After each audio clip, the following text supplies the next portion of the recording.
Hello guys, for today's video, pag-usapan natin kung paano tayo magbayad nating S-Loan via GCash. Update tayo this 2025. Dahil ito ay isang mabilisang tutorial, eto na at simulan na natin. Maglagin lamang tayo sa ating Shopee account at hanapin ang S-Loan. Pagka-pindot ng S-Loan, so ito na yung lalabas. Ang babayaran natin ay 4,618 lang naman. So, i-click na natin itong Pay Now at ito na yung lalabas, then Pay ulit. Yan, yung nasa baba, i-click natin yan. Maraming paraan para magbayad nating S-Loan. Kasama na dyan yung over-the-counter at online banking. For this time, sa online banking, RCBC lang yung pwede. Then sa over-the-counter naman, ayan, BDO lang. So, dito na tayo sa payment center. Then, click GCash. Sa pag okay na, click na ang confirm. Then, click pay. Yan. So, once na-click na natin, ito na yung lalabas at i-enter na natin ang ating email address. So, dapat talaga nating lagyan yan ng email address kasi hindi yan magpo-proceed. Then, after natin malagyan ng email address, click pay lang sa baba. Yan. Tapos, nagli-link na siya doon sa ating GCash account. So, ayan, i-blurred lang natin yung number natin ha kasi maraming scammer ngayon.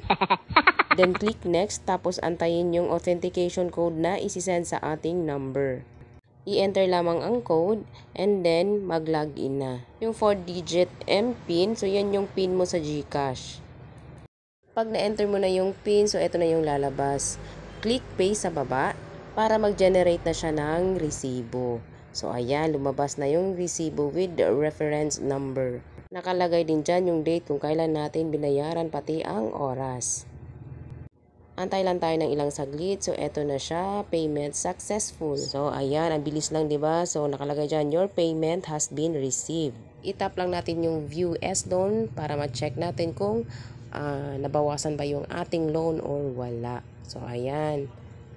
So, ang nakalagay is 2/3. Ibig sabihin, 2 buwan na lang ang hindi pa nabayaran. Etong 1/3 naman, so, ibig sabihin yan, 1 buwan na lang. O, diba? Nakalagay dyan, unpaid. So, 1 buwan na lang. So, dito pala sa S-Loan, kung utang ka ng utang, lalaki din yung credit limit mo. And of course, kung good payer ka din. Then, makikita din natin dito sa ating notifications. Ibalik tayo doon sa ating dashboard. Ayan, notification. Doon sa finance update kung nabayaran na ba talaga. So, ayan, no. Thank you. You have received your S-Loan repayment. O, diba? Wala ka talagang excuse dito sa Shopee, sa S-Loan kasi araw-araw yan nag-i-email, nagti-text sa'yo na ito, ganyan yung loan mo. Then ngayon, i-check naman natin dito sa ating GCash, dito sa transaction history. So, ayan, online payment web pay. Then, i-click natin ulit itong transaction na to. So, eto na siya. O, diba? So, payment to C-Money Credit. Yung C-Money is yung sa Shopee yan. Tip lang, pag ganito yung way sa pagbabayad mo sa S-Loan, kung malaki ang amount, mas malaki din yung handling fee. At kung gusto nyo makatipid, gawin nyo ito. 15 pesos lang ang pag-transfer ng funds from GCash to Shopee Pay Wallet. Yan lamang for this video. Sana ay marami kayong natutunan. See you sa mga susunod ko pang mga videos at please consider to subscribe.